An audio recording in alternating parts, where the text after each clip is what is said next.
بسم اللہ الرحمن الرحیم۔ السلام علیکم۔ روزانہ واقعات سننے کے لیے اس چینل کو سبسکرائب کریں۔ حکیم صاحب اپنے دواخانے کی طرف صبح صبح ہی تشریف لا رہے تھے کہ اس نے ایک مسجد میں مولوی صاحب کا خطبہ سنا۔ یہ خطبہ حکیم صاحب کے لیے توجہ کا مرکز بن گیا اور وہ ادھر ہی رک کر خطبہ سننے لگے۔ حکیم صاحب فرما رہے تھے کہ یہ دنیا آپ کے بغیر نہیں رکتی اور نظام دنیا یوں ہی چلتا رہے گا۔ اگر آپ گھر کے سربراہ ہیں اور سمجھتے ہیں کہ آپ ہی گھر کا نظام چلا رہے ہیں تو پھر آپ کم عقل ہیں۔ گھر کا نظام آپ کے بغیر بھی چلتا رہے گا اور آپ کے ہونے یا نہ ہونے سے کوئی فرق نہیں پڑتا۔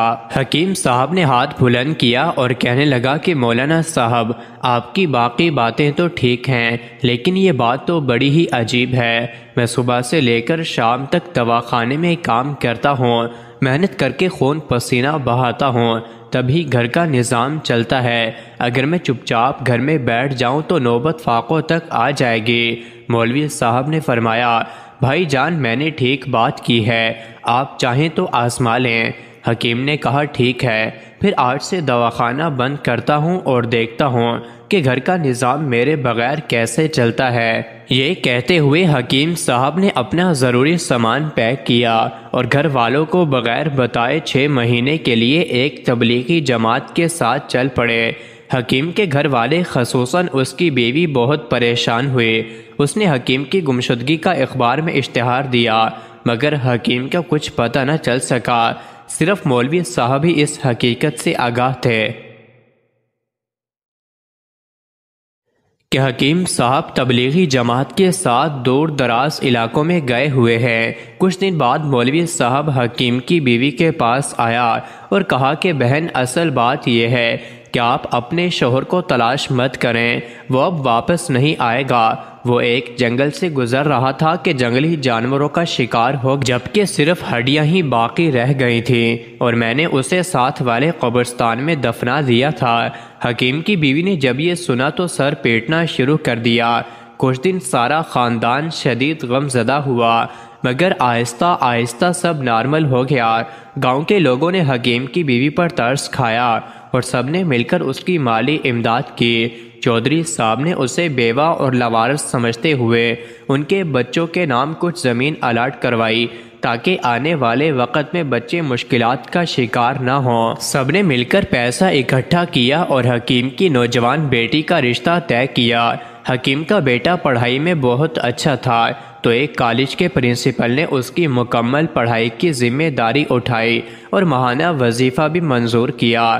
وہ پہلے سے زیادہ خوشحال ہو چکے تھے۔ 6 ماہ بعد حکیم گھر واپس آیا اور اپنے دروازے پر دستک دی۔ اس کی بیوی نے دروازہ کھولا اور پھر فوراً بند کر دیا۔ وہ اسے بہت سمجھ رہی تھی اس لیے بہت خوفزدہ تھی۔ حکیم نے اپنی بیوی کو یقین دلانے کی بہت کوشش کی مگر وہ نہ مانی اور گھر کا دروازہ نہ کھولا۔ آخر کار حکیم مولوی صاحب کو گواہ کے طور پر اپنے ساتھ لایا۔ مولوی صاحب نے حکیم کی بیوی کو ساری کہانی سنائی مگر اسے پھر بھی یقین نہ آیا۔ آخر کار حکیم کو غصہ آیا اور طیش میں آ کر بیوی سے کہا کہ آخر تم چاہتی کیا ہو؟ نکاح نامہ اور شناختی کارڈ دیکھنے کے بعد تم مجھے کیوں جھٹلا رہی ہو؟ بیوی نے حکیم سے کہا کہ آپ آخر واپس کیوں آ گئے؟ آپ کے جانے کے بعد تو ہمارے دن ہی بدل گئے ہیں۔ آپ کی موجودگی میں تو ہمیں یہ آسائشیں میسر نہیں تھی۔ آپ کا بیٹا ایک اچھے ادارے میں تعلیم حاصل کر رہا ہے، بیٹی کا ایک اچھے خاندان میں رشتہ طے ہو گیا ہے۔ آپ نے واپس آ کر ہماری زندگی کے رنگ میں بھنگ ڈال دیا ہے۔ حکیم نے مایوسی کی حالت میں ساتھ کھڑے مولوی صاحب کی طرف دیکھا۔ مولوی صاحب نے مسکراتے ہوئے حکیم سے کہا، میں نہ کہتا تھا کہ یہ دنیا ہے، آپ کے ہونے یا نہ ہونے سے کسی کو کوئی فرق نہیں پڑتا۔